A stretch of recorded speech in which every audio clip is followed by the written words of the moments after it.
弟兄姊妹平安，今天是2022年的1月13号。今天的经文是诗篇36篇第5到第10节，耶利米书第3章第1到第5节，使徒行传第8章18到24节。今天要跟大家分享的主题是不忠心。我们时常提到基督徒的信仰是奠基在约的基础上面。圣经呢是与两部，就是旧约以及新约所合在一起的一个信仰基础。约呢是双方的约定，誓约是需要双方坚守彼此的约定。圣经时常以夫妻的关系来比喻上帝与人的关系。旧约是如此的形容，新约也是这样的比喻。耶稣基督在约翰福音里面呢，用婚姻的关系来谈到上帝跟人的关系。他说，我去原是为你们预备地方，必再来接你们。耶稣又用这个10个童女等候新郎，然后这个新郎来了，是比喻基督再来。保罗呢也非常清楚的提到，这个基督是教会的头，是基督徒的丈夫。以弗所书第5章21到25节，保罗这样说：你们当用敬畏基督的心彼此顺服，做太太的当如同顺服主一样顺服丈夫，因为丈夫是妇人的头，如同基督是教会的头。他本身是教会他的身躯体的救主，如同教会顺服基督，妇人应当这样事事顺服丈夫。做丈夫的应当爱妇人，如同基督疼爱教会，为教会牺牲自己的生命。经文这样说，已经是非常清楚的一个教导。丈夫对于妻子的这个誓约，这个关系，应当如同基督对于教会或是对于基督徒一样，必须要忠心，忠于那个誓约。耶利米书第3章第1到第3节，先知非常直白的对以色列人提出了批判。他说，上主说，如果丈夫休了妻子，妻子离开他，跟别人结婚，他怎样把他再接回来呢？他这样做就是玷污了土地。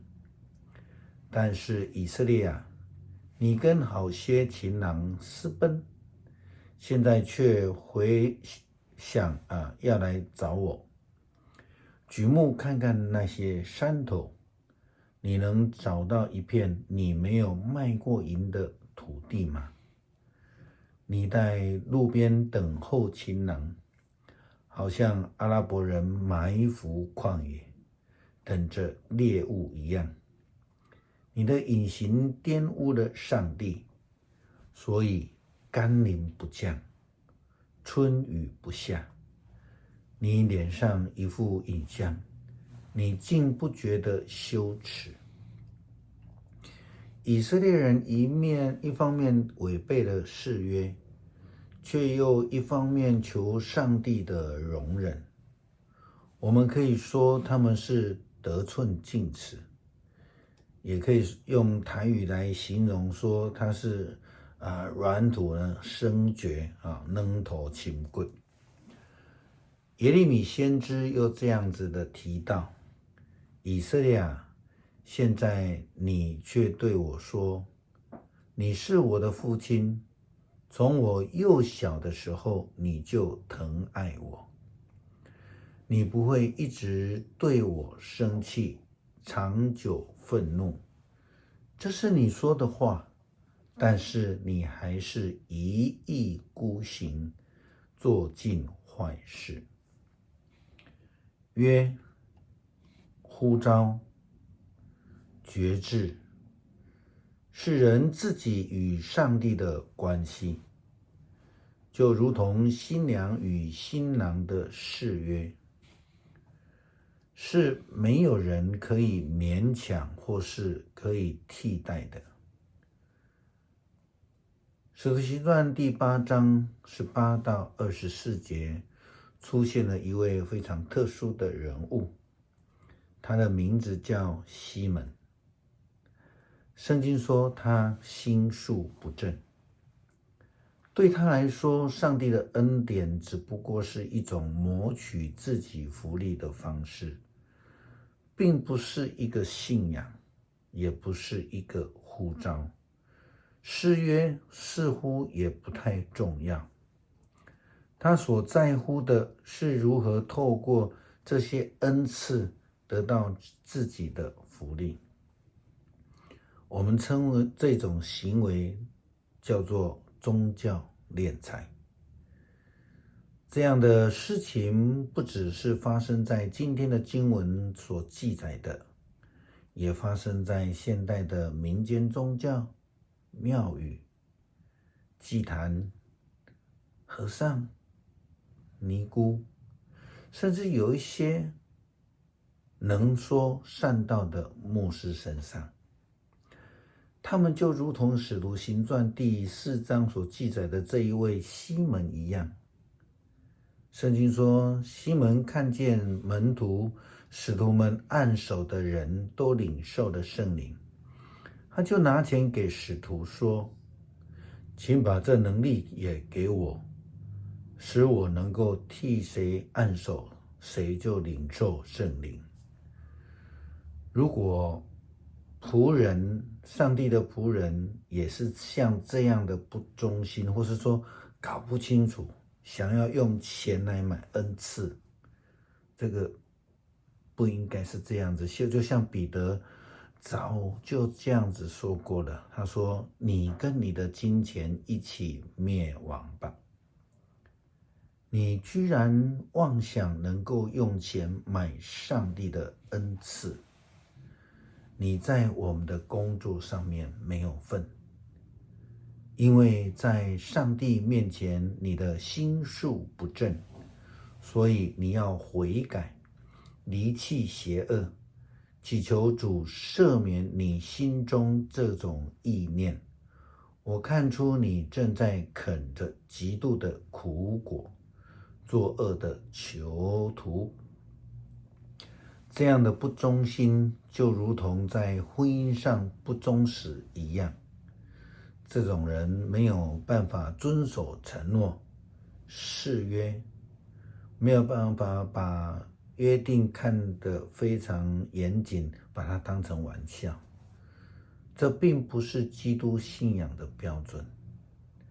基督徒应该看重誓约，忠于自己的决志，成为一位忠心的仆人。我们一起来读诗篇36篇第5到第10节。上主啊，你不变的爱上达诸天，你的信实高入云霄，你的公义像大山次立，你的判断像深渊难测。上主啊，人和牲畜你都看顾。上帝啊，你不变的爱多么宝贵，人都在你的翅膀下找到庇护，他们在你的家中享受盛宴。你给他们喝你那喜乐的泉水，你就是生命的泉源。在你的光照中，我们得见光明。求你不断地眷顾认识你的人，求你继续善待正直的人。恳求上帝赦免我们的过错，以你的慈爱来赦免我们。我们时常在生活当中因为软弱而离开你，以自己的意思来得罪你。求主你开我们的眼睛，看见你救恩的亮光，跟随你的旨意行，让我们忠于与主的立约，成为一位忠心的仆人。感谢主，祷告奉主耶稣基督的名求，阿们。